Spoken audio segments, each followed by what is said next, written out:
Moyen de libération. Dans nos rencontres de prière, il y a souvent des libérations du démon, bien que nous ne fassions pas d'exorcisme, mais seulement des prières de délivrance.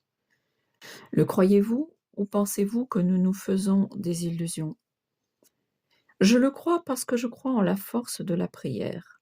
L'Évangile nous présente le cas le plus difficile de libération à propos de cet enfant sur lequel les apôtres ont prié en vain. Nous en avons déjà parlé au deuxième chapitre. Jésus pose 3 conditions: la foi, la prière et le jeûne. Et ces moyens sont toujours les plus efficaces.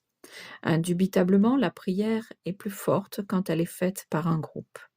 Cela aussi, l'Évangile le dit. Je ne me lasserai jamais de répéter qu'on peut se libérer du démon par la prière et sans exorcisme, mais jamais par des exorcismes sans la prière. J'ajoute aussi que lorsque nous prions, le Seigneur nous donne ce dont nous avons besoin, même indépendamment des paroles que nous prononçons. Nous ne savons pas ce que nous devons demander. C'est l'Esprit Saint qui prie pour nous par des gémissements inexprimables.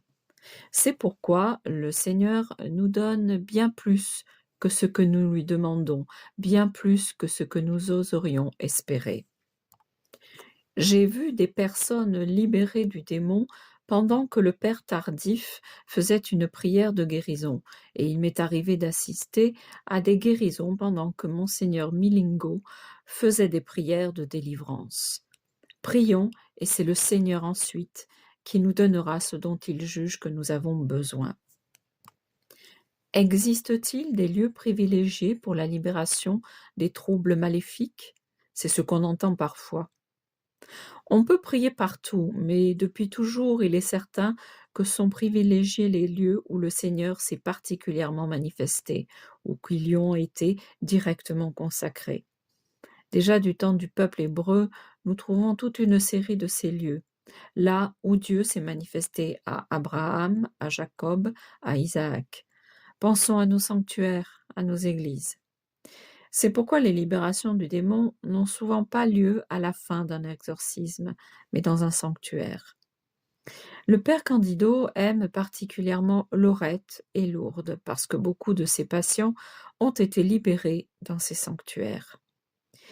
Il est vrai qu'il y a des lieux où se rendent avec une particulière confiance ceux qui sont atteints par le démon. Par exemple, à Sarsina, où le collier de fer utilisé par saint Vicinio pour ses pénitences a souvent été l'occasion de délivrance.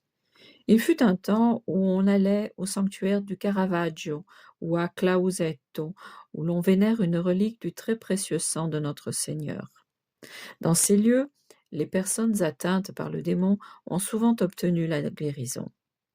Je dirais que le recours à des lieux particuliers est utile pour provoquer en nous une foi plus grande, et c'est cela qui compte.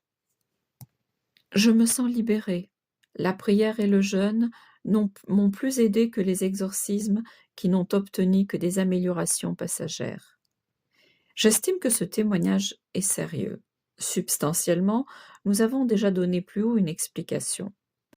Confirmons le principe très important suivant lequel la personne atteinte ne doit pas rester passive comme s'il revenait à l'exorciste seul de la libérer, mais qu'elle doit collaborer activement.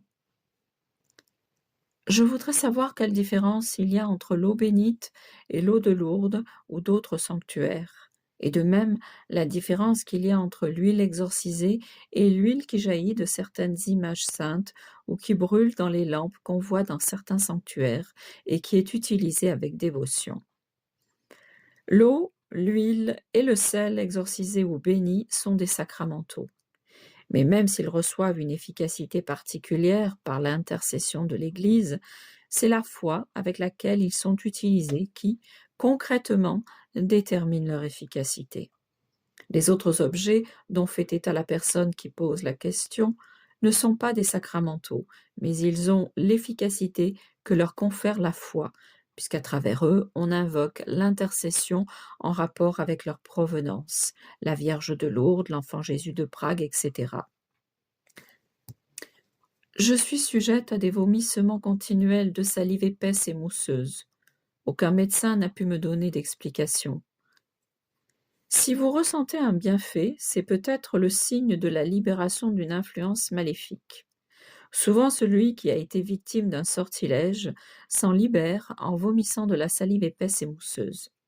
Dans ces cas, je conseille tout ce qui est habituellement conseillé lors d'une délivrance.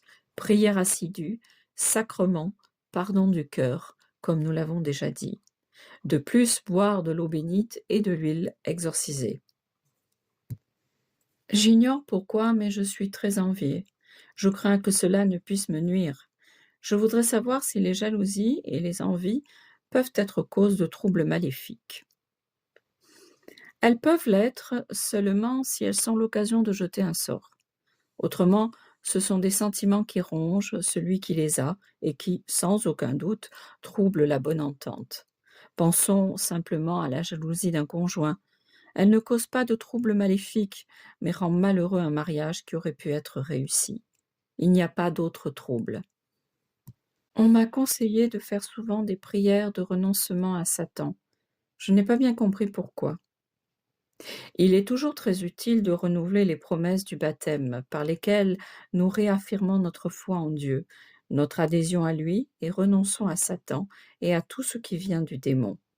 Le conseil qui vous a été donné suppose que vous avez contracté des liens que vous devez rompre. Celui qui fréquente des mages contracte un lien maléfique, soit avec le démon, soit avec le mage. C'est vrai pour qui fréquente les séances de spiritisme, les sectes sataniques, etc.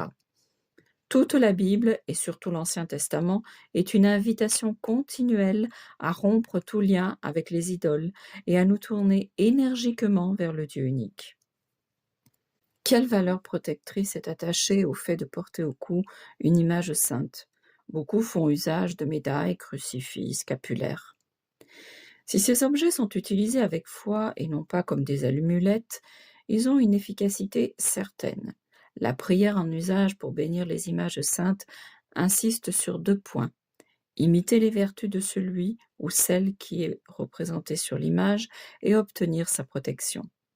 Si quelqu'un croit pouvoir s'exposer à des dangers, par exemple en allant à un culte satanique, en étant sûr d'être protégé des conséquences maléfiques parce qu'il porte au cou une image sainte, il se trompe lourdement.